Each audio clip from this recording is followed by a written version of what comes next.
কিছু হুজুর যাই বলে আইরে সেই দিকে যাইরে বোঝা শোনা নাই রে, এরকম কিছু হুজুর বর্তমানে বাংলাদেশে দেখতেছেন আপনারা, মাথার টুপি পাগড়ি দিয়ে, হ্যাঁ, আমাদেরকে বলবে অমুক দলের আকীদা খারাপ, আর যাদের সঙ্গে জোট করতেছে তাদের আকীদাই নাই। জোরে কোন কথা ঠিক না?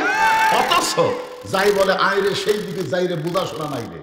এখন যে ব্যক্তি সারা জীবন কোরআনের বিরুদ্ধে চারণ করছে, ওই লোকটা মারা গেছে। এখন আমরা হুজুরের গিয়া আর লাশকে জান্নাতে রাখার জন্য 3 খতম কোরআন দিয়া আল্লাহর কাছে দোয়া করতেছি, আল্লাহ এই লোকের জন্য আমরা 3 খতম কোরআন করে দোয়া করলাম, লোকটাকে তুমি জান্নাত দিয়ে দাও। ফেরেশতারা বলতেছে আল্লাহ খবর কি? বলে দোয়া কবুল হবে না। এই কারণেই হবে না, দোয়া কোরআন মরা মানুষের জন্য নয়, কোরআন মরা মানুষের জন্য নয়, কোরআন হলো জীবিত মানুষের হেদায়েত। জোরে কোন কথা ঠিক কি না? সারা জীবন কোরআনের বিরুদ্ধে চরণ করছো, আর কোরআন খতম দিয়ে তোমাকে জান্নাতে রাখা হবে, এটা আমাদের বাংলাদেশে দেখা যায়। জোরে কোন কথা ঠিক কি না? আজকে আসুন, অর্ধ জাহানের খলিফা হযরত ওমর শুধুমাত্র আল্লাহর কোরআনকে দেখার জন্য ছদ্মবেশে মদিনার অলি গলি ঘুরতেছে। হঠাৎ হযরত ওমর দেখতে পায় 2 পাহাড়ের মাঝখানে একটা গিরিপথ, ওই গিরিপথের মধ্যে একটা সুন্দরী মেয়ে ধীর গতিতে হেঁটে হেঁটে চলতেছে। মেয়েটার সামনেও কোনো মানুষ নাই, পিছনেও কোনো মানুষ নাই। ওমর ফারুক মেয়েটার দিকে তাকালেন আর আল্লাহর শুকরিয়া আদায় করলেন। জোরে গান সুবহানাল্লাহ। বর্তমান পরিবেশে কোনো মেয়ে যখন রাস্তা দিয়ে যায়, ওই মেয়েটার দিকে তাকালে কবিরা গুনাহ হয়, কিন্তু আল্লাহর কোরআন দিয়ে যখন রাস্তা চলবে, তখন একটা মেয়েটা যখন রাস্তা দিয়ে যাবে, ওই মেয়েটার দিকে তাকাইলে মিন শারিল ওয়াসওয়াসিল খান্নাস, আপনার ভিতরের শয়তান আপনাকে ওয়াসওয়াস দিবার পারবে না। কারণ মেয়েটা আপাদমস্তক আল্লাহর পর্দার আইন মেনে চলে, ওই মেয়েটাকে দেখলে কোনো পাপ হবে না। সুবহানাল্লাহ জান্নাকা। ওমর ফারুক মেয়েটার দিকে তাকায় কার শুকরিয়া আদায় করলেন? আল্লাহ তোমার দুনিয়া এত সুন্দর একটা মেয়ে। এখন আপনারা বলবেন হুজুর সুন্দরী বলতে কি বুঝতেছেন? আপনারাই কি বুঝতেছেন সুন্দরী বলতে? কি পর্দা, বেপর্দা নারী যারা বিশ্ব বেহায়া তারা, আর পর্দানিশী নারী যারা বিশ্ব সুন্দরী তারা। দরকার সুবহানাল্লাহ। দেখতে কালো হোক, দেখতে খাটো হোক, এরপরও আল্লাহর আইন পর্দা যদি মেনে চলে, ওই মেয়েটাই হলো বিশ্ব সুন্দরী। দরকার সুবহানাল্লাহ। আর আমাদের বাংলাদেশে সুন্দরী মেয়ে তারাই যারা বেপর্দা হয়ে ঘুরে বেড়ায়। দরকার কথা ঠিক কিনা? ওমর ফারুক মেয়েটার নিকটে গেলেন, সালাম দিয়ে বললেন, মা এই নির্জন পথে তুমি একা একা চলতেছো, তোমার সামনেও কোনো মানুষ নাই, পিছনেও কোনো মানুষ নাই। মেয়েটা বলে, পথিক তুমি কি হযরত ওমরকে চিনো? ধরে কারণ সুবহানাল্লাহ। কাকে বলতেছে? ওমরকে লক্ষ্য করে বলতেছে, পথিক তুমি কি হযরত ওমরকে চিনো? যদি হযরত ওমরকে চিনতা তাহলে এরকম বেসাইদা কথা বলতা না। কারণ ওমর যেদিন থেকে আল্লাহর কোরআন দিয়ে রাষ্ট্র চালায়, সেদিন থেকে পৃথিবীর এক প্রান্ত থেকে আর এক প্রান্তে একটা মহিলা যাবে, তার কলিজায় আল্লাহ ছাড়া অন্য কারো ভয় থাকবে না। ঠিক তো ঠিকই বললেন। কিন্তু বর্তমানে আক্কেলপুরের মডেল মসজিদে আপনি যদি জোহরের নামাজ পড়বার চান, আর আপনার পায়ে যদি 2000 টাকার জুতা থাকে, ঠিক তো ঠিকই বললেন, তাহলে আপনি কি করবেন ভাই? জুতা মসজিদে দরজা থাকে, আপনি সামনে কাটানো যাবেন? আপনার মন বলবে জুতা হেরাস না, জুতা হেরাস না। কারণ বর্তমানে বাংলাদেশে যে আইন চলতেছে, এই আইনে চোর ডাকাত বাটপার চাঁদাবাজদের মশান বাড়তেছে। ধরে কোন কথা ঠিক কিনা? 2 চোর মসজিদের চারিধার ঘুরতেছে, বলতেছে আমাদের ভয়ে সব ভালো জুতা মসজিদের মধ্যে ঢুকছে, আমাদের ভয়ে। দেখছেন, চোর বুকে খাবায়ের কয় আমাদের ভয়ে। যে আইন চলতেছে, এই আইনে চোর ডাকাত বাটপারের মশান হবে। আর আল্লাহর কোরআনের আইন যখন চলবে, তখন বাংলাদেশ অনুবেক্ষণ যন্ত্র দিয়ে চোর ডাকাত বাটপার খুঁজে পাওয়া যাবে না। জোরে কোন কথা ঠিক কিনা? এখন 2000 টাকা দিতে হাতে দিয়েছে। মুয়াজ্জিন দৌড়ে এসে বলতেছে, ভাই আপনি আল্লাহর ঘরে ঢুকতেছেন, কি দোয়া? বলতেছে আল্লাহুম্মা আফতাহ লি আবওয়াব রাহমাতিক। তো দোয়া তো ঠিকই বললেন, ডান পাও ঠিক দিলেন, জুতা কেন? তখন বলতেছে ভাই চোরের ভয়। এখন আপনারা বলেন আল্লাহর ভয় চোরের ভয় একই কলিজার মধ্যে যদি রয়, তার কোনদিন নামাজ কবুল হবে? তাহলে আল্লাহর ভয় শুধুমাত্র অন্তরে রাখতে গেলে এই মানুষের তৈরি সংবিধান আর চলবে না, আল্লাহর কোরআনে আইন চালাতে হবে জায়গা মতো। ধরে কোন কথা ঠিক কি না? সেই জায়গার নাম কি? আরো জোরে জোরসে বলেন। তারা বুঝতে পারতেছে না, আমি বুঝা দিব তো। এখন আপাতত ময়না পাখির মতন না বুঝাই বলেন। আমি বললাম রহমাননগরে দেখছি একটা ময়না পাখি, গেট খুললি ময়না পাখি বলতো সালামালাইকুম, মানে গেট খোলার সাথে ময়নার ওই সালামের সম্পর্ক। কুত্তাও যদি গেট খোলে সালামালাইকুম। আপনার বলেন তো ময়না পাখি কি সালাম বোঝায়? কিন্তু ও কেন বলে? ওর সাথে একটা সংযোগ করে দিয়েছে, গেট খোলা মাত্রই সালাম দেওয়া হবে। আজকে আমাদের বাংলাদেশে সংসদে কেন আল্লাহর কোরআন? অবশ্যই এটা আপনাদের বুঝাতে হবে। ধরে কোন কথা ঠিক কিনে? ঘরের মধ্যে কোরআন, মাদ্রাসার মধ্যে কোরআন, কোরআনের মাহফিলে কোরআন কাম হলো না। আমি তো তুই আমি বক্তা, আল্লামা সাইদ হুজুর 50 বছর আল্লাহর কোরআনের হক তাফসীর করেছে, তারপরেও কোরআনের কিছুই দেখতে পারলাম না, বরং তাকে জেলখানা থেকে বের করে হাসপাতালে হত্যা করা হলো। এইটাই হলো বাংলাদেশের নমুনা। ধরে কোন কথা ঠিক কিনা? আমি যে বলবো আল কোরআনের আলো বোঝেন বা না বোঝেন, আজকে একটা স্লোগান দেন, সংসদে জালো আল কোরআনের আলো। আমি বলতেছেন না, তুই দল।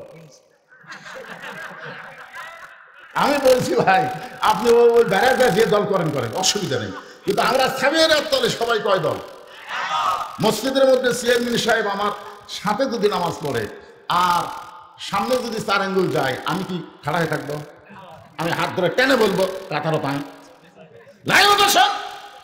চেয়ারম্যান যদি বলে হুজুর আপনি আমাকে টানেন যান, আরে আপনি যেই দলই করেন, আল্লাহর ঘরের মধ্যে ঢুকলে কোন দল চলবে না, সমস্ত দল ভাঙ্গে এক কাতার হওয়া লাগবে। ধরে কোন কথা ঠিক কিনা? আল্লাহর কোরআনের মাহফিলে যখন এসেছি তখন কোরআনের পক্ষে আমাদের কথা বলতেই হবে। ধরে কোন কথা ঠিক কিনা ভাইজান? কোরআন শুধু দোয়া দরুদ দেওয়ার জন্য আসেনি তো। মেয়েটা বলে পথিক, তুমি যদি হযরত ওমরকে চিন্তা তাহলে এরকম বেসাইদা কথা বলতা না।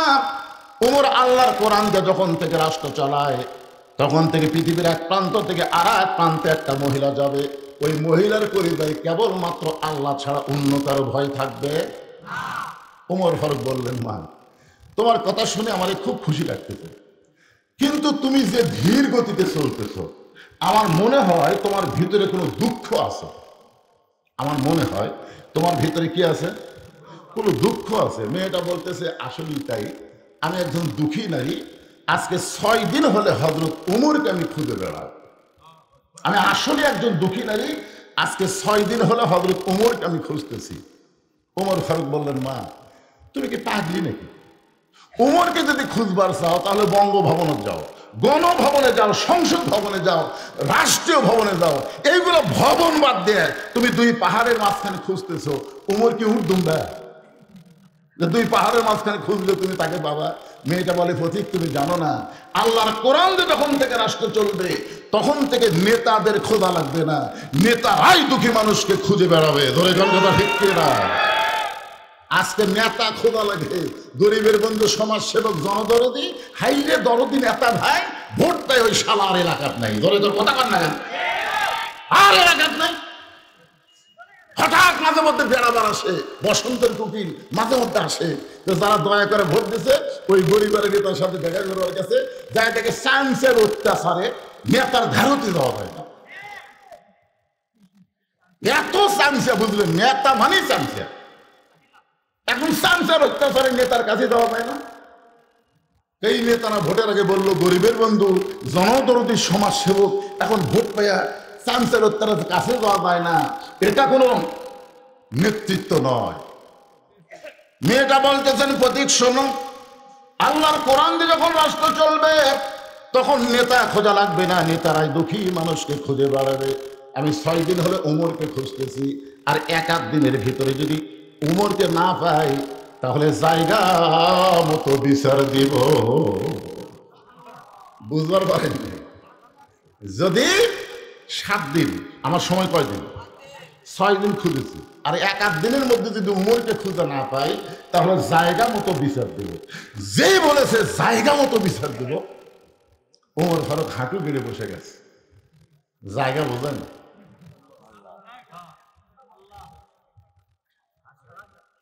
অলিমান খাফা মাকাম রাব্বিহি জান্নাতান। ওমর ফারুক হাঁটু গেড়ে বলে বলতেছে, মা তুমি যে উমরকে খুঁজতেছো 6টা দিন হলে আমি হইলাম সেই ওমর। মেয়েটা বলতেছি আমিরুল মুমিনিন, তাহলে চোরের মতন একা একা ঘুরতেছেন, কার মতন? আপনার কি কোনো চামচা নেই? আপনার কি র্যাব নেই? আপনার কি পুলিশ নেই? বাংলাদেশের মতন, এর আগে আমি বিক্রিতে বলেছি, বাংলাদেশের মতন 96টা দেশের খলিফা, সুবহানাল্লাহ বলেন না কেন? আজ তিনি একা একা ঘুরতেছেন, আপনার কি কিছুই নেই? সঙ্গে সঙ্গে ওমর ফারুক বললেন, ইন্নামাল মুমিনুনা আল্লাযীনা ইযা যুকিরাল্লাহু ওয়াজিলাত কুলুবুহুম ওয়া ইযা তুলিয়াত আলাইহিম আয়াতুহু জাদাতুহুম ঈমানা ওয়া আলা রাব্বিহিম ইয়াতাওয়াক্কালুন। কি বুঝলেন? মুমিন কারা? মুমিন কারা? এখানে আল্লাহ বলতেছেন ইন্নামাল মুমিনুনা আল্লাযীনা, মুমিন কারা? ইযা যুকিরাল্লাহ ওয়াজিলাত কুলুবুহুম, যখন আল্লাহ জিকির করে এই জিকিরে তাদের অন্তরের মধ্যে তড়পড়ানি শুরু হয়ে যায়। এই জিকিরের নাম কি? ইন্না নাহনু নাযালনা যিকরা ওয়া ইন্না লাহু লাহাফিজুন। এই জিকিরের নাম হলো আল্লাহর কোরআন। যেরকম সুবহানাল্লাহ। ওয়া ইযা তুলিয়াত আলাইহিম আয়াতুহু, এই জিকির থেকে যখন কোন আয়াত তেলাওয়াত করে, আয়াত অনুযায়ী চলে, ওয়া আলা রাব্বিহিম ইয়াতাওয়াক্কালুন, তার কেবলমাত্র একমাত্র ভরসা হয় কার উপর? আল্লাহ তখন তার বডিগার্ড হয়ে যায়। সুবহানাল্লাহ বলেন না কেন? আল্লাহ তখন তার কি হয়ে যায়? বডিগার্ড হয়ে যায়। রোম থেকে একজন বীর এসেছিল মদিনায়, ওমর ফারুককে হত্যা করবে, 200 লাল উট তাকে দেওয়া হবে। রোমের বাদশা ঘোষণা করেছে ওমরের মাথায় না দিলেই 200 লাল উট পুরস্কার পাবে। তো রোমের বীর এখন মদিনায় এসে একজনকে জিজ্ঞাসা করতেছে, তোমাদের বাদশা ওমর কোথায়? তো লোকটা বলতেছে, আমাদের কোনো বাদশা নাই, আমাদের একজন খলিফা আছে। আমাদের একজন খলিফা আছে, আমাদের বাদশা নেই। লোকটা চিন্তা করতেছে, রোমের বাদশা কিন্তু মদিনার খলিফা। কিছু দূর যাওয়ার পরে আরেকজনকে বলতেছে, তোমাদের খলিফা ওমর কোথায়? লোকটা বলতেছে, আমি কোথায়? আমি কোথায়? ওইটা ওমরের সাথে দেখা হলে বলো।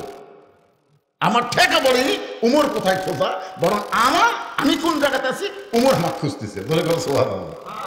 রোমের বীর এই মদিনার লোক নাকি পাগলটা হল। কিছু তো যাওয়ার পরে বলতেছে, ভাই তোমাদের খলিফা ওমরের বাসা কোথায়, প্রসাদ কোথায়? তখন বলতেছে, কোনো বাসা প্রসাদ নাই, মাঝে মধ্যে গাছপালা ঘুম পাড়া দেখি, তোমাদের দেখবার মন চায় ওই গাছের কাছে দাও। মাঝে মধ্যে এসে গাছের ছায়ায় ঘুম পাড়ে। রোমের বীর চিন্তা করতেছে, যে লোকটা ফাঁকা জায়গা ঘুম পাড়ে, কোনো প্রাচীর নেই, এই লোকটার মাথার দাম 200 লাল উট। যখন ঘুম পাড়বে ওই সুযোগেই শেষ করার নিয়তে গাছের ডালে বসে বীর দেখতেছে, রোমের বীর দেখতেছে। ইতিমধ্যে হযরত ওমর আসতেছে, কেমন যেন একেবারে ফ্যাকাশা চেহারা নিয়ে এসে মাথার পাগড়ি খুলে মাটিতে বিছাইয়ে দিলেন, ডান হাতকে বালিশ বানায়া ওই পাগড়িতে শুয়ে একটা দোয়া পড়লেন, আল্লাহুম্মা বিইসমিকা আমুতু ওয়া আহইয়া। এই দোয়া পড়াও শেষ, ঘুম ধরাও শুরু। আমার এলাকার মেম্বরেরা রাত্রেবেলা ঘুমায় না, কেউ যদি জুতা মধ্যে হাতে বকতে, দেখো তো রেয়া বাড়িছে, এত ঘুম মারা মারছে, হাঁটন দেরি কয় রেয়া বাড়িছে। অথচ অর্ধ জাহানের খলিফা হযরত ওমর, দোয়া পড়াও শেষ, ঘুমটাও শুরু। রোমের বীর চিন্তা করে, এই মানুষের মাথার দাম কোনোদিন 200 লাল উট হতে পারে না। আস্তে করে গাছ থেকে নেমে নিয়ত করে যখন ছুরি দিয়ে ওমর ফারুকের মাথা কাটবে, কেবল নিয়ত করেছে, গাছ থেকে নেমে ছুরি দিয়ে তার মাথা কাটবে। নিয়ত করার পরে তাকায় দেখে বিশাল একটা বাঘ হযরত ওমর ফারুকের দেহ আবৃত করে তাকে ছায়া দান করতেছে। আলা রাব্বিহিম ইয়াতাওয়াক্কালুন। ওমর ফারুক বলতেছে, মা র‍্যাব লাগবে না, পুলিশ লাগবে না, আমার আল্লাহ আমাকে হেফাজত করবে। জোরে কান সুবহানাল্লাহ। এই বিশ্বাস যদি নেতাদের অন্তরে থাকে আল্লাহ হেফাজত করবে, তাহলে নেতার আশেপাশে পুলিশ ঘোরা লাগবে? আজকে নেতার আশেপাশে পুলিশ দেখলে মনে হয় সবচাইতে বড় ডাকাত আসছে। জোরে কান কথা ঠিক কিনা? আমার ছোটবেলার কথা মনে আছে, আমাদের এলাকায় কাদের ডাকাত, কি ডাকাত, কাদের ডাকাত, একে 10-15 জন পুলিশ ঘিরে ধরে আছে। আমি দাদাকে বললাম, দাদা ওই যে একটা মানুষকে পুলিশেরা ঘিরে ধরে আছে, ওই মানুষটা কি? আমার দাদা বলতেছে, কাদের ডাকাত ভাই, কাদের ডাকাত। এমন ভাবে পুলিশ ঘিরে ধরেছে ও যেন পলাবার না পারে। এখন যখন নেতা আসে, ওই নেতার আশেপাশে পুলিশ দেখে মনে হয় এটা নেতা না, এটা হলো কাদের ডাকাত। জোরে কোন কথা ঠিক কি না? আমরা একটা পাইছিলাম ও বাইদুল কাদের। জোরে কোন কি কাদের? স্টেজে উঠতে পারে না, 2 জন হাত ধরে টানে ফেলে আর মাইক ধরেই বলে খেলা হবে, খেলা হবে, খেলা হবে। খেলবার গেলে মাজার বল থাকা লাগবে। ধরে কোন কথা ঠিক কি না? ওমর ফারুক বললেন, মা কি দুঃখ তোমার অন্তরে যে 6টা দিন হলে তুমি আমাকে খুঁজতেছ, এখন বলো তোমার দুঃখ কি? মেয়েটা বলতেছে, আমিরুল মুমিনিন, আমার জীবনের সবচাইতে বড় দুঃখ হলো আমি 6 বছর বয়সে ঈমান গ্রহণ করেছি। খুব মনোযোগ দিয়ে শুনবেন, আমি 6 বছর বয়সে ঈমান গ্রহণ করছি। ঈমানের কলেমা পড়া আর ঈমানকে গ্রহণ করা এক না। আজকে আমরা ঈমানের কলেমা পড়েছি কিন্তু ঈমানকে গ্রহণ করি নাই। সাহাবেরা বললেন, হুজুর ঈমানকে গ্রহণ করা কেমনে? আল্লাহ রাসূল বললেন, ইকরার বিল লিসান, তাসদিকু বিল জানান, আমল বিল আরকান, এরই নাম হলো ঈমান। শুধু মুখে বললে হবে না, ঈমানকে কলিজার মধ্যে জায়গা দেওয়া লাগবে। শুধু কলিজার মধ্যে জায়গা দিলে হবে না, আমলের মাধ্যমে ঈমানকে প্রকাশ করতে হবে। জোরে কোন কথা ঠিক কিনা? আমলের মাধ্যমে। আমল কি? কাজের মাধ্যমে। এসে বলতেছে, স্যার আপনি হলেন একটা দলের নেতা, আপনার ফাঁসি কার্যকর করবে যদি আপনি রাষ্ট্রপতির কাছে বাঁচার দরখাস্ত লেখেন, রাষ্ট্রপতি দয়া করে যদি আপনাকে মাফ করে দেয়, তাহলে আপনার ফাঁসি কার্যকর হবে না। তাসদিকুল জিনান, কলিজার ঈমান বলতেছে, উকিল তোমার কথা শুনে আমার হাসি লাগতেছে। উকিল বলে, হাসি কেন? বলে, তুমি যে রাষ্ট্রপতির কাছে আমাকে দরখাস্ত লিখতে বলতেছো বাঁচার জন্য, আমি আমার জীবনে 3টা রাষ্ট্রপতিকে ক্ষমতার থাকা অবস্থায় মরা দেখছি। একটা হলো শেখ মুজিবুর রহমান, একটা হলো জিয়াউর রহমান, একটা হলো জিল্লুর রহমান। যারা ক্ষমতার থাকতে নিজেরাই মরে যায়, কোন ইমানদার জীবন দিবে কিন্তু তাদের কাছে প্রাণ ভিক্ষা চাবে না। জোরে কোন কথা ঠিক কিনা? এরা মুখের ইমান দেওয়া, মুখের কলেমা এটা হবে না, এটা কলিজার কলেমা লাগবে। ধরে কোন কথা ঠিক কিনা? আমলের মাধ্যমে প্রকাশ করতে হবে। মেয়েটা বলতেছে, আমিরুল মুমিনিন 6 বছর বয়সে ঈমান গ্রহণ করেছি। শুধু ঈমান গ্রহণ করার অপরাধে 12 বছর আমাকে জেলখানায় বন্দি রাখে। সকালবেলা 3টা করে চাবুক, বিকালবেলা 3টা করে চাবুক মারছে। আমার দেহের এমন কোনো জায়গা নাই যেই জায়গায় চাবুকের আঘাত লাগে নাই। আমিরুল মুমিনিন, আমি যেই দেশের জেলখানায় বন্দি ছিলাম ওই দেশের নাম হলো রোম দেশ। আপনি রোম পারস্য যখন দখল করলেন, তখন আপনি ঘোষণা করে দিলেন মুসলমান কোন রাষ্ট্র যখন দখল করবে, ওই রাষ্ট্র তখন আল্লাহর কোরআন দিয়ে চলবে। আর আল্লাহর কোরআন দিয়ে যখন কোনো রাষ্ট্র চলবে, ওই রাষ্ট্রের কোনো জেলখানার দরকার থাকবে না। আপনি জেলখানার দরজাগুলো উন্মুক্ত করে দিলেন। এখন আমি একজন মুমিনা নারী, জেলখানার দরজা খোলা পেয়ে আমি যাব কোথায়? কারণ আমার দাদা খ্রিস্টান, আমার বাবা খ্রিস্টান, যেই দেশে আমি ঈমান গ্রহণ করেছি ওই দেশের সবাই খ্রিস্টান। সবাই যখন তাদের আপন ঠিকানায় চলে গেল, আমার কোনো ঠিকানা নাই। আমি 6 দিন হলে আপনাকে খুঁজতেছি, যদি আপনাকে পাই তাহলে আপনার কাছে এই দুঃখী মেয়েটা একটু আশ্রয় চাই। ওমর ফারুক চোখের পানি বের করে বললেন, মা আমি তোমাকে আশ্রয় দিতে পারবো না। ওমর ফারুকের কথা শুনে মেয়েটা হতাশ হয়ে বললেন, আপনি যদি আমাকে আশ্রয় না দেন তাহলে আমি যাবো কোথায়? ওমর ফারুক বললেন, মা ঈমান গ্রহণ করার পরে কোনো মানুষের কাছে মানুষ আশ্রয় পাবে না। তুমি যদি মুমিনা নারী হও, তুমি যদি একজন নারী হও, তাহলে আল্লাহ পাক তোমাকে অধিকার দিয়েছে। জোরে বলেন সুবহানাল্লাহ। আশ্রয় দেওয়ার মালিক কে? আল্লাহ। মানুষের কাছে কোনো মানুষ আশ্রয় চাইতে পারে না। তুমি আমার কাছে আশ্রয় কেন চাচ্ছ? ইসলাম তোমাকে অধিকার দিয়ে দিচ্ছে। আপনারা বলেন তো, ইসলামে নারীদের অধিকার আছে না নাই? আর ওই ফাজিল ফকরা কি বলতেছে? যে আল্লাহর কোরআন দিয়ে যখন বাংলাদেশ চলবে তখন তোমাকে কিন্তু অবস্থা সেই রকম। বাড়ির থেকে বারবার দিবে না, মার্কেট করবার পারবে না, এ করবার পারবে না, সে করবার পারবে না, তোমাকে একটা প্যাকেট করে খুরমা খেজুরের মতন। আপনার বলেন আল্লাহর কোরআনে নারীদের অধিকার আছে না নাই? আল্লাহ রাসূল ঘরের দরজা খুলে বসে আছে, ইতিমধ্যে উম্মাহাতুল মুমিনিন মা আয়েশা ঘরের মধ্যে ঢুকছে। নবী আস্তে করে উঠে গিয়ে দরজা বন্ধ করে দিলেন। যেই দরজা বন্ধ করছে মা আয়েশা থরথর করে কাঁপতেছে। রাসূল বলে, আয়েশা কাঁপো কেন? বলে, হুজুর কাঁপার কারণ হলো আপনার জুতার পরশে আল্লাহর আরশ ধন্য হয়ে গেছে। আপনার জুতার পরশে আল্লাহর আরশ ধন্য হয়ে গেছে। যদি আমার কোনো বেয়াদবি হয়, আল্লাহ রাসূল বললেন, আয়েশা একজন নবীর জুতার পরশে আল্লাহর আরশ ধন্য হয়েছে একজন নবী। আয়েশা বলে, হুজুর আপনি তো সেই নবী। রাসূল বলে, আমি নবী ছিলাম। আমি নবী ছিলাম ততক্ষণ পর্যন্ত যতক্ষণ ঘরের দরজা খোলা ছিল। যেই দরজা বন্ধ হয়ে গেছে আমি এখন নবী নাই, আমি হলাম স্বামী, তুমি আমার বিবি। ধরে কান সুবহানাল্লাহ। রাসূল আমার হাত বাড়ায় দিলেন আয়েশার দিকে। মা আয়েশা দৌড়ে এসে নবীর বুকের মধ্যে মাথা ঢুকায় বললেন, আল্লাহ, আমার নবী শুধু বিশ্ব নবী নয়, আমার নবী হলেন পৃথিবীর 1 নম্বর স্বামী। ধরে কান সুবহানাল্লাহ। নবী বাম হাত দিয়ে আয়েশাকে বুকের মধ্যে নিয়ে ডান হাতে চাপে দিয়ে একটা চাপ দিলেন, একটা চাপ। মাঝে মধ্যে বউকে বুকের মধ্যে নিয়ে আপনার একটু চাপ দিবেন। এই চাপ দেওয়া হলো নবীর সুন্নাত। সুবহানাল্লাহ না কেন? আমি কি বলছি, অপরের বউ না নিজের বউ? নিজের বউ। অন্যকে চাপ ঠিকই মারতেছে। আল্লাহ রাসূল ডান হাতে যখন আয়েশার বুকের মধ্যে নিয়ে একটা চাপ দিলেন, এমন সময় আল্লাহ জিবরাইলকে বলেন, জিবরাইল তাড়াতাড়ি আল্লাহর কোরআন নিয়ে নবীর কাছে যাও। নবী ঘরের মধ্যে যে আমল করতেছে এই আমলে আমার আরশ খুশি হয়ে গেছে। ধরে কান সুবহানাল্লাহ। জিবরাইল ফোন করছে, কে নবী আজকে ঘরের মধ্যে কি আমল করতেছে, যে আমল করার কারণে আল্লাহর আরশ খুশি হয়েছে।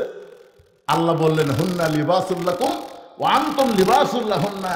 এই আয়াতের বাংলা অর্থ হলো স্বামী বিবির পোশাক, বিবি হলো স্বামীর পোশাক। আপনার বলেন তো ইসলামে নারীদের অধিকার আছে না নাই? এতদিন ভুয়া ইসলাম প্রচার করেছে, স্বামীর পায়ের তলে বইয়ের জান্নাত। স্বামীর পায়ের তলে বইয়ের জান্নাত না, মায়ের পায়ের তলে সন্তানের জান্নাত। জোরে কর কথা ঠিক কি না?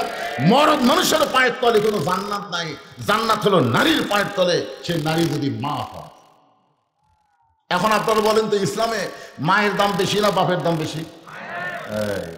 মায়েরা বোঝে না, বাপের চাইতে মায়ের দাম 3 গুণ বেশি একটা সন্তানের কাছে। ধরে কোন কথা ঠিক কিনা? ওমর ফারুক বললেন, মা, ইসলাম তোমাকে বহু অধিকার দিয়েছে, এই মুহূর্তে তোমার 1 নম্বর অধিকার হলো তোমার বয়স কত। মেয়েটা বলতেছে, আমিরুল মুমিনিন 6 বছর বয়সে ঈমান গ্রহণ করেছি, আর জেলখানার মধ্যে 12 বছর আমি জীবন কাটাইছি। 6 আর 12 একত্র করলে কত হয়? ওমর ফারুক বললেন, মা, এই 18 বছরের একজন যৌবনা নারীর জন্য ইসলামের 1 নম্বর অধিকার হলো ভালো একটা ছেলের সঙ্গে বিয়ে বসা। ভালো একটা ছেলের সঙ্গে কি বসা? ভালো ভালো, এটা খেয়াল করবেন। সুন্দর হতে পারে শাকিব খান, কিন্তু ভালো না। শাকিব খান ভালো না, বিয়ার আগেই বাচ্চা পেটক দেয়। সরে কোন কথা ঠিক? বাংলাদেশের সুদর্শন নায়কের নাম কি রে ছেলেরা? নাম কি? শাকিব খান, কিন্তু বিয়ের আগেই পেটক বাচ্চা দেয়। এই অপু সরকার কন আর বুবলি কন আর যাই কন, ওরা বাচ্চা লিয়ে দেয়। বিয়ে হলো কবে, কবে বাচ্চা ফেরত আসলো, কে বিয়ে পড়ালো, এগুলো কোনো খবর নাই, বাচ্চা নিয়ে দেয়। তার মানে বোঝা গেল সুন্দর হলেই ভালো হয় না। কথা বলেন ঠিক কিনা? এখানে বলতেছে ওমর ফারুক, একটা ভালো ছেলের সঙ্গে বিয়া বসার অধিকার আছে। ভালো ছেলের 1 নম্বর গুণ কি? যে বিবাহে ডিমান্ড নিবে না, মহারণা নগদ দিবে।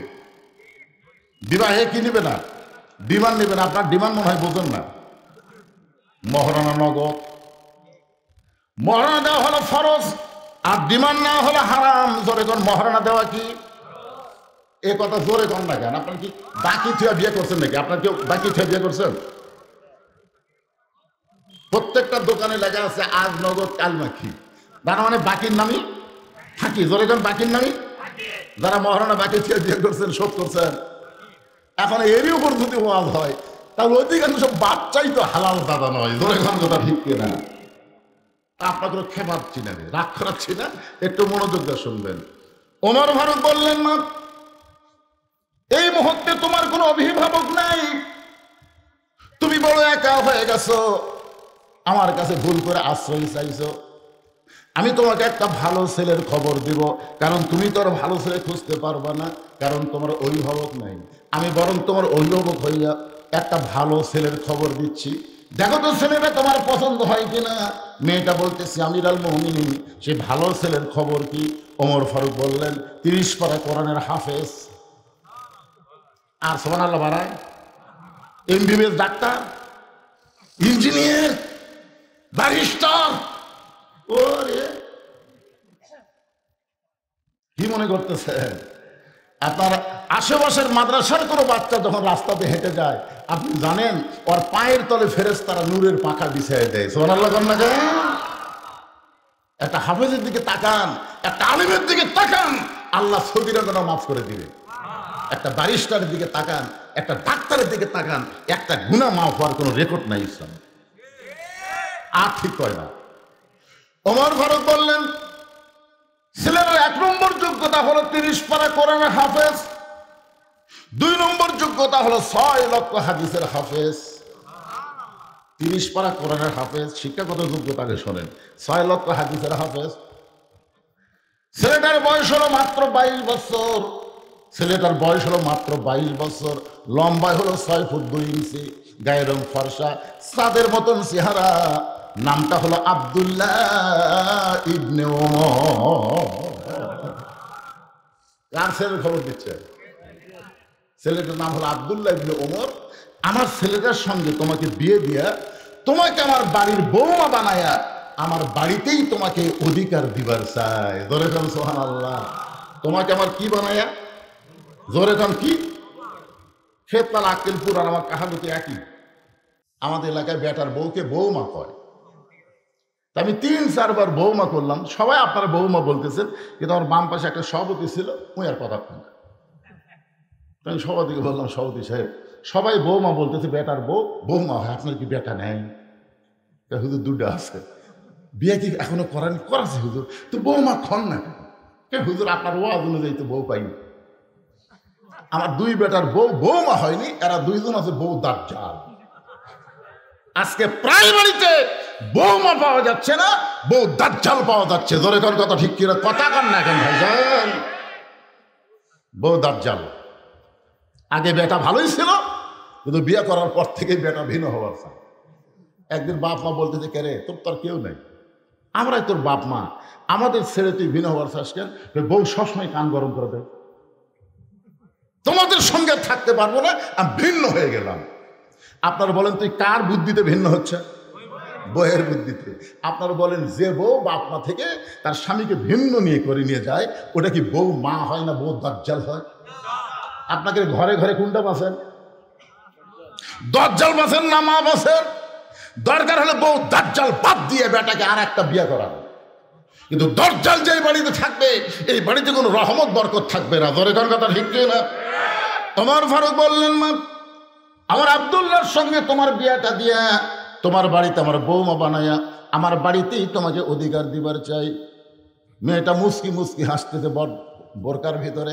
ওমর ফারুক বলেন, মা আমার আব্দুল্লাহর সঙ্গে তোমার বিয়ে হবে, তুমি কিছুই বলতেছ না। মেয়েটা বলতেছে, আমিরুল মুমিনিন, একটা ভালো ছেলের সঙ্গে বিয়ে বসার অধিকার আমার আছে। আব্দুল্লাহর চাইতে ভালো কোনো ছেলে কি নাই? ওমর ফারুক বললেন, আমার 2 চোখে আব্দুল্লাহর চাইতে ভালো কোনো ছেলে আমার চোখে পড়ে না। মেয়েটা বলতেছে, তাহলে আমি একটা ছেলের নাম বলবো, দেখেন তো এই ছেলেটা আপনার চোখে কেমন লাগে। ওমর ফারুক চুপ করছে। কে? তাই 6 বছর বয়সে জেলত বন্দি হলো, 12 বছর জেলখানা থাকলো, আর সেই মেয়েটা ভালো ছেলের খবর দিবে।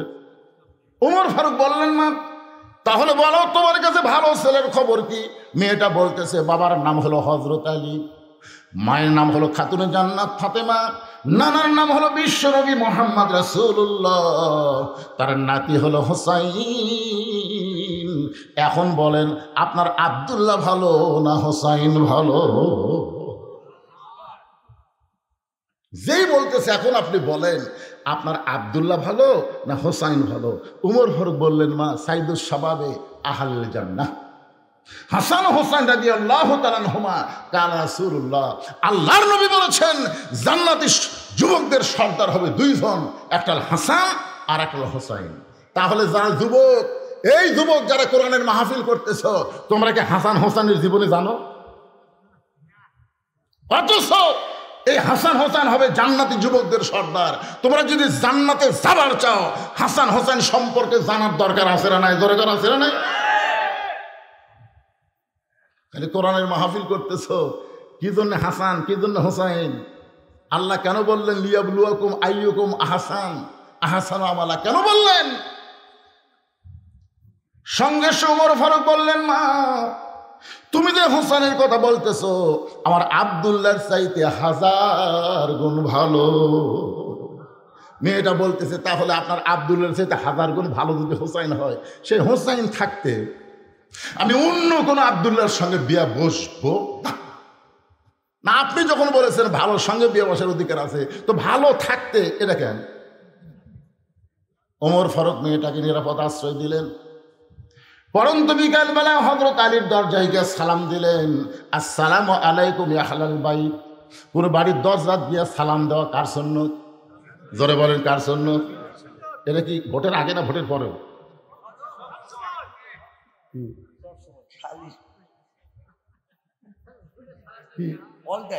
All time.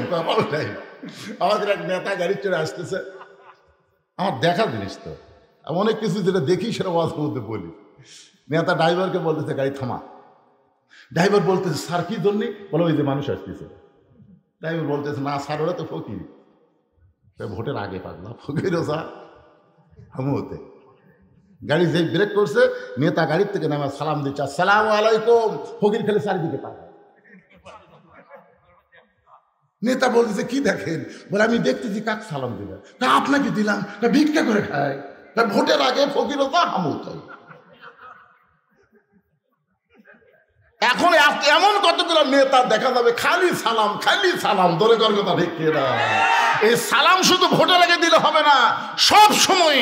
এমনকি বাড়ির দরজার যদি কোনো মানুষ নাও থাকে, তাও সালাম দেওয়া নবীর সুন্নাত। এমনকি কবরে কোনো জীবিত মানুষ নাই, তারপরেও কবরের ধার দিয়ে যাওয়া হলো সালাম দেওয়া নবীর সুন্নাত। জোরে কর সুবহানাল্লাহ। আসসালামু আলাইকুম ইয়া আহলাল কুবুর। এই কবরবাসী যারা, তাদের উপর আল্লাহ রহমত বর্ষিত হোক। জোরে কর সুবহানাল্লাহ। তাহলে জীবিত মানুষকেও সালাম দেওয়া যাবে। যদি দরজায় কোনো মানুষ না থাকে, তারপরেও বাড়িকে লক্ষ্য করে সালাম দেওয়া যাবে। কোনো মানুষ যদি জীবিত না থাকে, কবরস্থানেও সালাম দেওয়া যাবে। হযরত ওমর আলীর দরজায় গিয়ে সালাম দিয়ে বললেন, আম্মা সাইলা ফালা তানহার। হযরত আলী চমকে গেলেন, কারণ সালাম শুনি বুঝতে পারছে এটা ওমর ফারুকের সালাম। কিন্তু এরপরে যে আয়াতটা পড়ল, বুঝতে পারছেন, আম্মা সাইলা ফালা তানহার। হযরত আলী দরজা খুলে বলতেছে, আমির আল মুমিনিন, আল্লাহ রহমত আপনার উপর বর্ষিত হোক। কবে থেকে ভিক্ষা শুরু করলেন? আপনি ফকিরের আয়াত কেন তেলাওয়াত করলেন? ওমর ফারুক বলে, আলী, আজকে আমার জীবনের সবচাইতে বড় বিপদ। তো বড় বিপদ হলে ইন্না লিল্লাহ পড়া লাগবে। ধরে করার কথা ঠিক কিনা? ইন্না লিল্লাহি ওয়া ইন্না ইলাইহি রাজিউন। আপনি ফকিরের আয়াত কেন বললেন? ওমর বলতেছে, আলী, জীবনে কোনোদিন ঘটকালি করি নাই, আজকে প্রথম ঘটক হয়ে তোমার দরজায় তোমার হোসেনের ব্যাপারে আমি ওমর একটু ঘটকালি করবার চাই। আলী বললেন, আলহামদুলিল্লাহ, আপনার মতন মহান ব্যক্তি যদি ঘটক হয়, তাহলে পাত্রী অবশ্যই ভালো হবে। আপনার বলেন তো, ঘটক যদি ভালো হয়, পাত্রী খারাপ হবে? বাবা মুরব্বী, কি হয়েছে বাবা? হ্যাঁ, এইরকম বয়সের লোক ধরে নিয়ে যাও বাবা, ধরে নিয়ে যাও, অসুবিধা নাই তো, বয়স বেশি। আপনারা বলেন তো, সব বয়সে ওয়াজ শোনা লাগবে? জোরে কারণ সব বয়সে ওয়াজ শোনা লাগবে? ওনাকে আল্লাহ পেনশন দিয়ে দিছে, আল্লাহ দিয়ে দিছে। সরকারি চাকরি যারা করে, বুড়া বয়সে তাদের চাকরি করা লাগে না, বসে থেকে বেতন দেয়। জোরে কারণ কথা ঠিক কি না? সরকারি চাকরি বোঝেন আপনারা? বোঝেন, কিন্তু সরকারি বয়স বোঝেন না। আমি যুবকদের মাহফিল, যুবকদেরকে লক্ষ্য করে বলতেছে, একটু মনোযোগ দিয়ে শোনেন। হযরত আলী বলতেছেন, আপনার মতন মহান ব্যক্তি যদি হোসেনের ঘটক হয়, তাহলে পাত্রী অবশ্যই ভালো হবে। ওমর ফারুক বললেন, 1 নম্বর গুণ হলো 6 বছর বয়সে ঈমান গ্রহণ করছে। পাত্রীর 2 নম্বর গুণ হলো 12 বছর ইমানের পরীক্ষা দিয়েছে। সকালবেলা 3টা করে চাবুক, বিকালবেলা 3টা করে চাবুক মারছে, এরপরেও মেয়েটা ইমান হারা হয় নাই। ওমর ফারুক বললেন পাত্রীর 3 নম্বর গুণ হলো আমার হাদিসের হাফেজ, কোরআনের হাফেজ আব্দুল্লাহর সঙ্গে বিয়ে দিবার চাইলাম, কিন্তু মেয়েটা আমার আব্দুল্লাহকে অ্যালাউ করে নাই। আলী তোমার হোসেনকে বড় পছন্দ করে, এখন বলো এমন মেয়েটাকে তোমার বেটার বউ করা যায়? আলী বলতেছে আমির আল মুমিনিন, আমি মনে মনে মনে মনে এমন একটা মেয়ে খুঁজতেছিলাম। মনে মনে বেটার বউ খোঁজা যাবে, কিন্তু দেখে দেখে খোঁজা জায়েজ নেই। এখন কতগুলো বাপ খালি দেখে বেড়াচ্ছে। এ পর্যন্ত 19টা দেখছে, আমার তো হুজুর 19টা দেখলাম, পছন্দ হয়নি। আমি বললাম আবার বিয়ে করবে? না হুজুর, নিজের জন্য নয় তো বেটার জন্য। তো বেটা বিয়ে করবে, আপনি দেখে বেড়াচ্ছেন? কিভাবে দেখেন? লাইয়া ছেড়ে হাত ধরে কয় মা দেখি তো তোমার হাতটা দেখি, মা দেখি তোমার চুল দেখি, মা এই হাত আর চুল দেখবার যায় দেয় লুচ্চা হয়ে গেছে, আরো দেখবি। ধরে কোন কথা ঠিক কিনে লাইয়া ছেড়ে শালা লুচ্চা হয়ে গেছে। বিয়ার আগে বেটার জন্যও যা, বাপের জন্যও তাই। খুব মনোযোগ দিবেন, বিয়ার আগে ছেলের জন্য যা, বাবার জন্যও তাই। একটু মনোযোগ দিয়ে শুনবেন। আলী বলতেছে এমন একটা মেয়ে আমি মনে মনে খুঁজতেছিলাম। ওমর ফারুক বলেন আলী তুমি যে মেয়েকে খুঁজতেছিলা সেই মেয়ের খোঁজ যখন আমি দিলাম, এখন বলো কি? বলে আমার পক্ষ থেকে আমি 100 ভাগ রাজি। বিয়া দিবে কার সাথে? এ কথা কন না কেন? ঘটকালি কার সাথে হচ্ছে? 100 ভাগ রাজিকে ওমর ফারুক বুকের মধ্যে নিয়ে বলতেছেন আল্লাহুম্মা জিদ মুহাব্বাতান লিল্লাহি ওয়া লিরাসূলিহি। ওমর ফারুক আলী যখন কোলাকুলি করতেছে, এমন সময় হোসেন ঘর থেকে বের হয়ে বলতেছে আসসালামু আলাইকুম। 2 মুরব্বী, আপনার 2জন যেভাবে কোলাকুলি করতেছেন মনে হয় বিয়ে আপনারাই করবেন। ওমর ফারুক বলে হোসেন আমরা 2জন তোমার মুরব্বী, তুমি কি মুরব্বী মানো না? হোসেন বলতেছে আপনার 2জন আমার মুরব্বী আমি জানি, কিন্তু আসল মুরব্বী হিসাবে আমি শুধু একজনকেই মানি। দুনিয়াতে যতই মুরব্বী হোক কোনো মুরব্বী মানা যাবে না, একমাত্র মুরব্বী হলো মুহাম্মদ রাসূলুল্লাহ। ধরে বলেন কথা ঠিক কিনা? আজকে তাবলীগেরা 2 মুরব্বী ধরছে, থেকে 2 দল হয়ে গেছে। এক মুরব্বী, আতিউল্লাহ ওয়া আতিউর রাসূল। এরপরে বলা হয়েছে উলিল আমরি মিনকুম, এখানে তো বলা হয়নি আতিউ উলিল আমরি মিনকুম, এখানে আল্লাহ বলে নাই। কুল হে রাসূল আপনি বলেন ইন কুনতুম তুহিব্বুন আল্লাহ ফাত্তাবিউনি, কেউ যদি আমি আল্লাহকে ভালোবাসতে চাই, আমার গোলাম হতে চাই, তাহলে তার একটাই মাত্র আমল ফাত্তাবিউনি, আপনাকে গ্রহণ করতে হবে। রাসূল সারা চোখ বন্ধ করে কাউকে মানা যাবে না। ধরে কোন কথা ঠিক কিনা কথা বলেন? ওমর ফারুক বলে হোসেন তুমি কি বলবার চাও? হোসেন বলতেছে আপনার 2জন আমার মুরব্বী, আমি আপনাদের সম্মান করি, কিন্তু আসল মুরব্বী হিসাবে আমার নানাকেই শুধু আমি মানি। ওমর ফারুক বল হোসেন তুমি একটু সুন্দর করে বোঝায় বলো। হোসেন বলতেছে কয়েকদিন আগে আমি স্বপ্নে দেখলাম আমার নানা ঘরের মধ্যে আরাম করতেছে। আমি হোসেন দরজা গিয়ে বললাম নানু ভাই আমি একটু ঘরের মধ্যে যাবার চাই। আমার নানা বলতেছে আমি জান্নাতে আরাম করতেছি, এখন দরজা খোলা যাবে না। আমি হোসেন চমকে গেলাম, যেই নানা আমার ভাঙ্গা ঘর থেকে কথা বলতেছে আর সেই নানা জান্নাতে আরাম করতেছে। দরজা না খুললে কি হবে? জানলার একটা ফাঁক দিয়ে আমি তাকায় দেখি আমার নানি উরাতকে বালিশ বানিয়ে দিছে, সেই উরাতের ওপর আমার নানা মাথা দিয়ে শুয়ে আছে।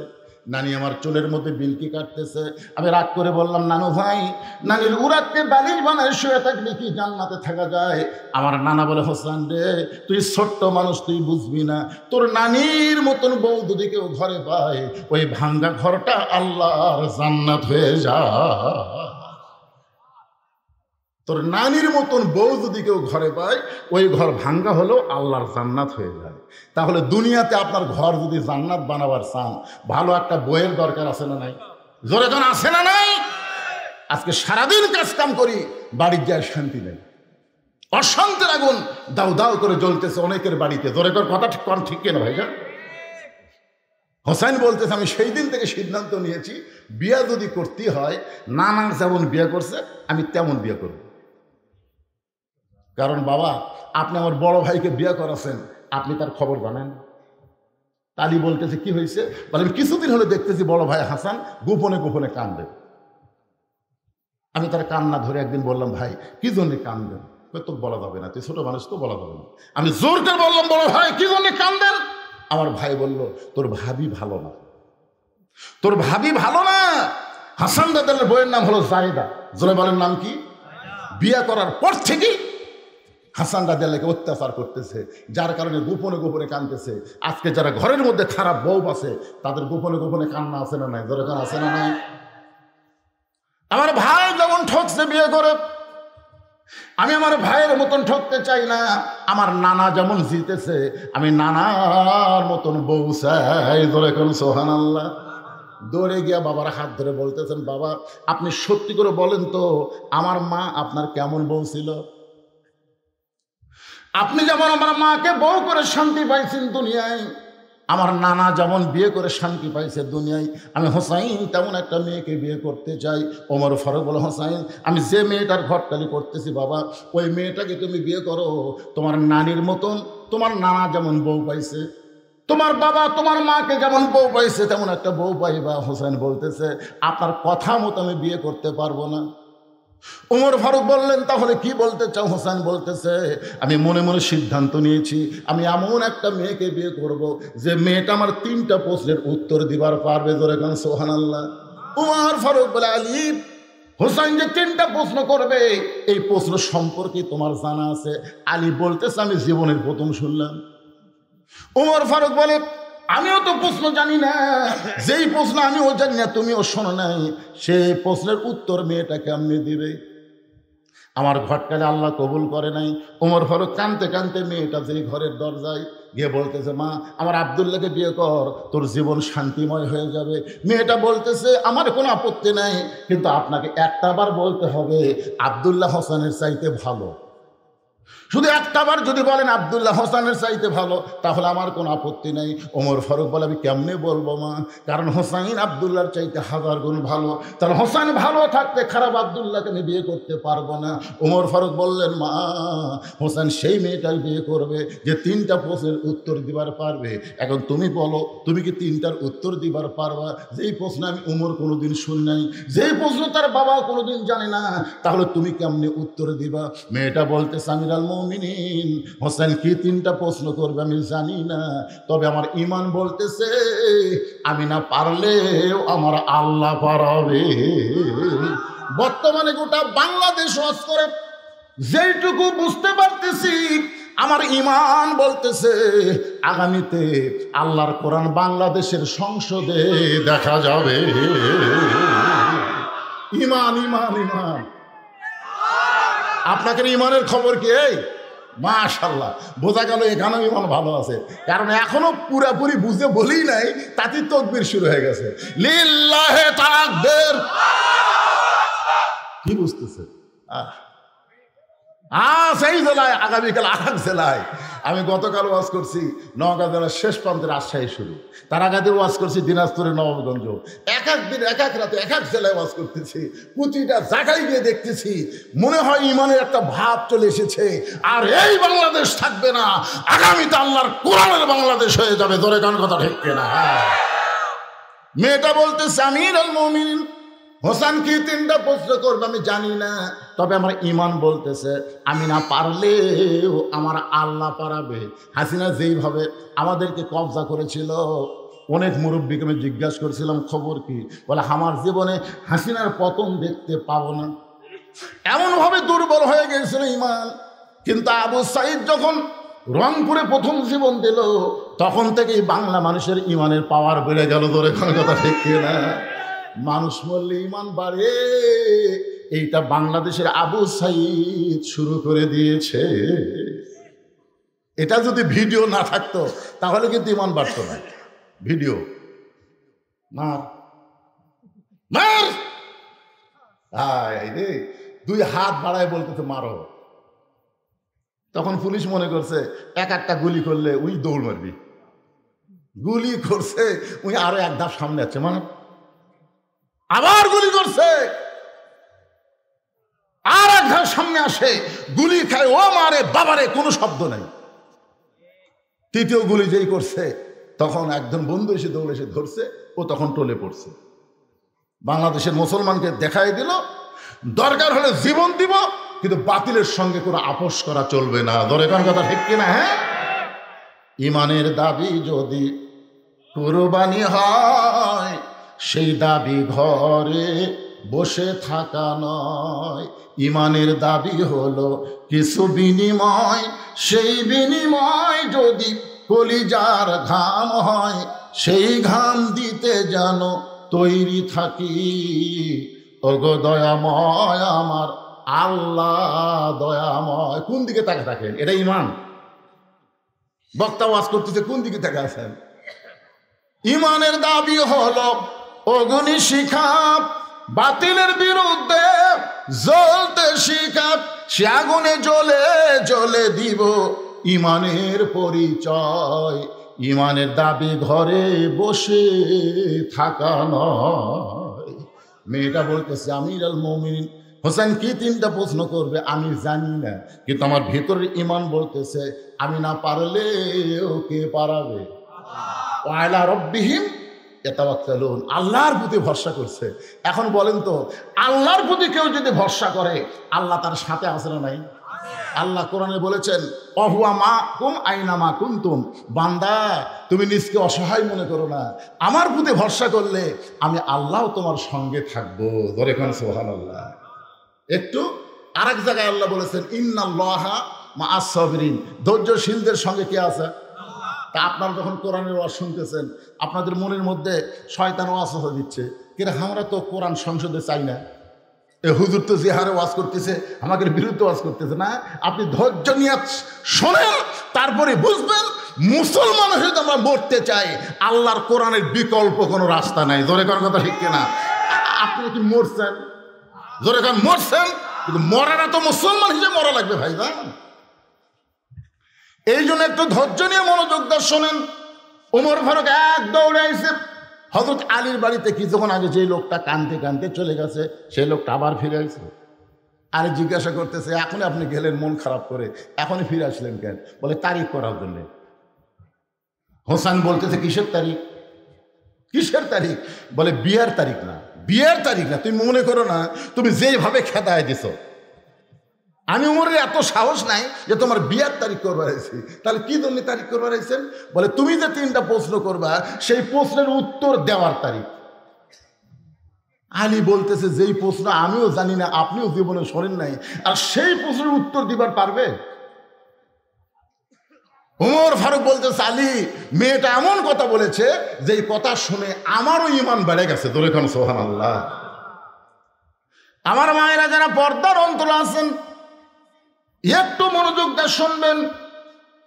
নির্দিষ্ট তারিখ মোতাবেক হযরত উমর বসেছেন ডান পাশে, আর হযরত আলী বসেছেন বাম পাশে, আর হোসেন বসেছেন মিডল পয়েন্টে।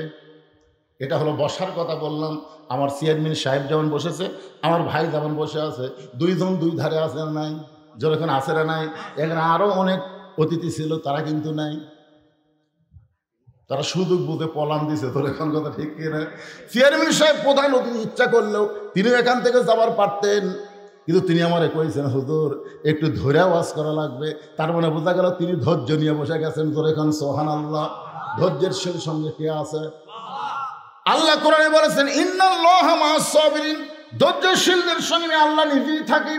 একটু ধৈর্য নিবেন। ডান পাশে হযরত উমর বসে গেছেন, বাম পাশে হযরত আলী, আর মাঝখানে হোসেন বসে। সামনে একটা চাদর দেওয়া হয়েছে, চাদরের ওই পারে ওই 18 বছরের যৌবন নারী বসে গেছে। এখন আপনাদেরকে আমি প্রশ্ন করি, সামনে চাদর দেওয়ার কারণ কি? সবাই জোরে বলেন, কারণ কি? অথচ আমার বাংলাদেশের একজন গায়িকা এক সময় সংসদে সেই রকম তোড়জোড় ছিল, নাম বলার আগেই ভাই বলে দিচ্ছে, আমাদের আলেমদেরকে কানা কইছে সংসদের মধ্যে গানে, ওরে মৌলানা চোখ 2টা করলা কানা, মনের পর্দা বড় পর্দা তোমরা খুঁজা পাইলা না। আমাদের বলতেছে আলেমরা, তোমাদের চোখ 2টা কানা, মনের পর্দা বড় পর্দা তোমরা খুঁজা পাইলা না। তেতুল হুজুর বুঝলো না। আহমদ শফি রহমতুল্লাহ আলাইকে এই 2 টাকার গায়িকা মমতাজ তেতুল হুজুর বানাচ্ছে। ধরে এখন কি হুজুর? আপনারা বলেন তো, আহমদ শফির আপনারা চেনেন? যিনি বাংলাদেশে লক্ষ লক্ষ আলিমদের ওস্তাদ, আর সেই আহমদ শফি রহমতুল্লাহ আলাইকে মমতাজ সংসদের মধ্যে তেতুল হুজুর কইছে, একটা মুসলমানের বাচ্চা বাধা দেয়নি। ধরে কোন কথা ঠিক কথা বলেন? আচ্ছা, রাস্তার উপর যে শালারা চিল্লাই, এরা কি মানুষের বাচ্চা? এরা মানুষের বাচ্চা? আশ্চর্য কথা রে বারে। মন যদি শুনবার না চায় বাড়ি চলে যাও। হই করার অধিকার তোমাকে কে দিছে? আল্লাহ জবান দিয়েছে, জবান কাড়ে লিবারও পারে। জোরে কোন কথা ঠিক না? এই তো থামে গেছে। একটু মনোযোগ দিয়ে শুনবেন। সামনে চাদর দেওয়া কারণ হলো, আপনারা সকলেই বলেছেন পর্দা, তার মানে বোঝা গেল মনের পর্দা যদি বড় পর্দা হতো, ওমর ফারুকের মন ভালো না খারাপ, আলীর মন ভালো না খারাপ, হোসেনের মন ভালো না খারাপ, তাহলে সামনে চাদর দিয়ে বুঝাই দিলে মনের পর্দা পর্দা নয়, পর্দা হলো আল্লাহর আইন। সবাই বলেন পর্দা কার আইন? হ্যাঁ, আমি যত বড়ই হুজুর হই, আপনি আমাকে বাড়ির মধ্যে নিয়ে যাবেন আর আপনার বউ বেটিকে আমি দেখবো, আমার কিছুই মনে হবি না। আপনার বলেন তো হুজুরে গেলে সোলপল আছে না নাই? তার না বোঝা গেল হুজুরে গেলে মন আছে। মন যদি না থাকলে তো বিয়ে করলো কেন? হ্যাঁ, আল্লাহর বান্দার একটু মনোযোগ দেবেন। সামনে চাদর দিয়ে বুঝাই দিলেন পর্দা হলো আল্লাহর আইন। আজকে আমাদের বাংলাদেশে ধর্ষণের শাস্তি মৃত্যুদণ্ড, অ্যাসিড মারলে মৃত্যুদণ্ড, এরকম বহু দণ্ড করেছে, তারপরেও কিন্তু অন্যায় কমতেছে না। ধরে কোন কথা ঠিক কিনা? কারণ কি? ঘরের মধ্যে শুটকি মাছ রাখছে, শুটকি মাছ ঘরের মধ্যে রাখছে, শুটকির একটা গন্ধ কেউ আগে না পাইলেও বিলাই পায়। বিড়াল এখন চিন্তা করে শুটকির গন্ধ আসে ঘুর থেকে। আস্তে আস্তে বিড়াল যায়, দেখে ঘরের দরজা খোলা, ঘরের দরজা খোলা পায়, ঘরের মধ্যে ঢুকে দেখে খাটের তলে পাতিলের মধ্যে শুটকি মাছ, কিন্তু ঢাকনা নাই। আপনার বলেন তো বিড়াল 20 মিনিট টাইম পাবে? ওই সমানে খালি শুটকি খাচ্ছে, খসর খসর শব্দ শুনে ঘর চিন্তা করে কেড়ে ঘরের মধ্যে কি একটা বিড়াল কাম সারতেছে। 2000 টাকার কেজি শুটকি বিড়াল খাস, খপ করে ধরে বলতো, এই বিড়াল, পুনরায় যদি শুটকি খাস তোকে 20টা ব্যাত মারবো। একটা ব্যাত মারলে বিড়াল মরে যাবি। তা কড়া আইন দিতে 20 ব্যাত। ধরে কোন কয় ব্যাত? 20টা ব্যাতের আইন দিয়ে বিড়ালকে ছেড়ে দিছে, কিন্তু দরজা জানলা আগের মতোই খোলা রাখছে। আপনার বলেন তো এই 20টা ব্যাতের কথা শুনে বিড়াল কি শুটকি খাওয়া বন্ধ করবে? তুমি যতই আইন করো, বিড়ালের হাত থেকে শুটকি বাঁচাবার গেলে ওই 20টা ব্যাতের মিথ্যা আইন না করে দরজার জানলা বন্ধ করার আইন করো। ধরে কোন কথা ঠিক কিনা? আজকে ধর্ষণের আইন করেছো, অ্যাসিডের আইন করেছো, কিন্তু পর্দার আইন করো নাই। আজকে পর্দার আইন করো, বাংলাদেশে কোনো নারী ধর্ষণ হবে না। ধরে কোন কথা ঠিক কিনা? একটু মনোযোগ দিয়ে শুনবেন। ওমর ফারুক বলে, হোসাইন, এখন তুমি প্রশ্ন শুরু করে দাও। তুমি যে 3টা প্রশ্ন করবে, এখন থেকে প্রশ্ন শুরু করে দাও। এবার হোসাইন দাঁড়িয়ে বললেন, রে মেয়ে, তুমি একা একা বসে আছো, তাই বলে মনে করো না তুমি একলা হয়ে গেছো। আমি হোসাইন বড় একা।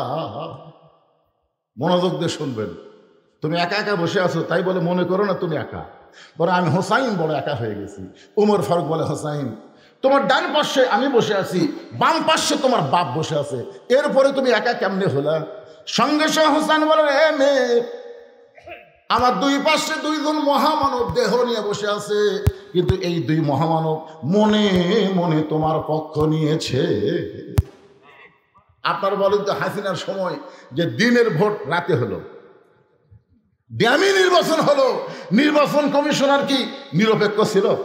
এ কথা নিরপেক্ষ ছিল?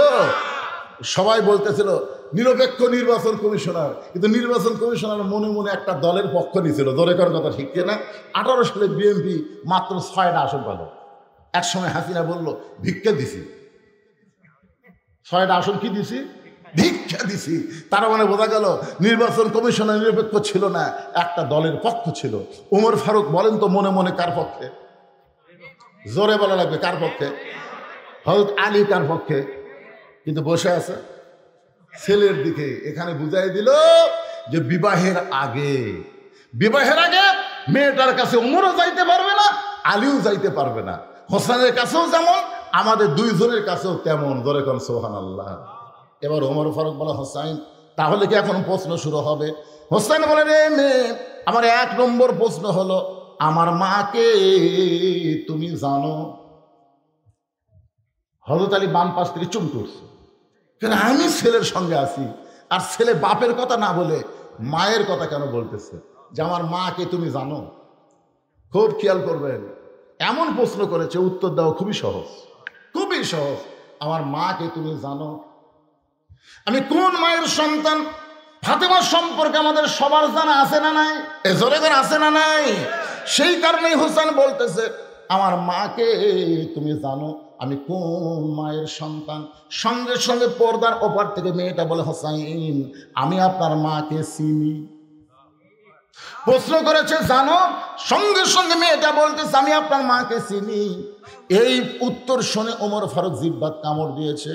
হযরত আলীর চোখ দিয়ে দরদর করে পানি পড়তেছে। ওমর ফারুক জিহ্বাত কামড় দেওয়ার কারণ হলো প্রথম প্রশ্নে আউট হয়ে গেল। তিনটার উত্তর দিবি, একটাতেই তা আউট। প্রশ্ন করলো আমার মাকে জানো, আর উত্তর দিল আমি চিনি। আলীর চোখ দিয়ে পানি পড়ার কারণ হলো আমি হোসেনের মাকে ঠিক মতো চিনবার পারিনি, আমি নিজেই পারিনি। এত বছর সংসার করার পরেও আমি হোসেনের মাকে পুরোপুরি চিনতে পারিনি। চোখ দিয়ে দর দর করে পানি পড়তেছে, আর মেয়েটা বলতেছে হোসেন আমি আপনার মাকে চিনি। কিন্তু তিন বিচারক কেউ কোনো কথা বলতেছে না।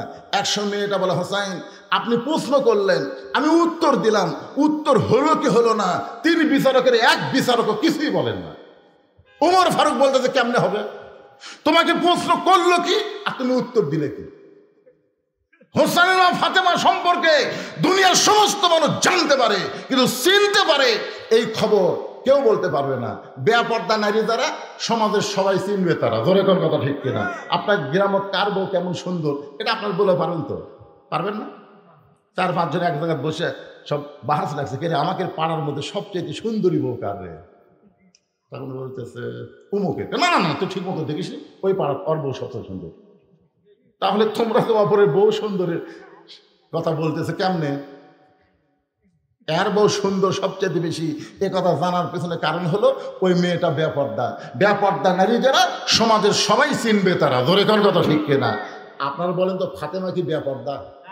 তাহলে কেমনে বলতেছে আমি চিনি?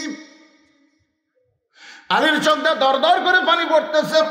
এমন সময় মেয়েটা বলে, হোসাইন আপনার মায়ের চোখের ভুরু জোড়া ছিল, আপনার মায়ের বাম গালে কালো একটা তিল ছিল, এই থুতুনির তলে লাল একটা দাগ ছিল। সঙ্গে সঙ্গে আলী বলতেছে, মা যা বলছিস বলছিস মা, আর বলিস না, কারণ 3 জনের মধ্যে একজন পরপুরুষ আছে। আপনার বলেন তো এই 3 পুরুষের মধ্যে ফাতেমার জন্য পরপুরুষকে? জোরে বলেন। তাহলে চিন্তা করে দেখেন, 3 জনের মধ্যে একজন পরপুরুষ, যাকে হযরত আলী পরপুরুষ বলতেছে, সেই পরপুরুষ সম্পর্কে আল্লাহ নবী বলেছেন, আমার পরে কেউ যদি নবী হতো লাউ কানা ওমর, আল্লাহ ওমরকে নবী বানায় দিত।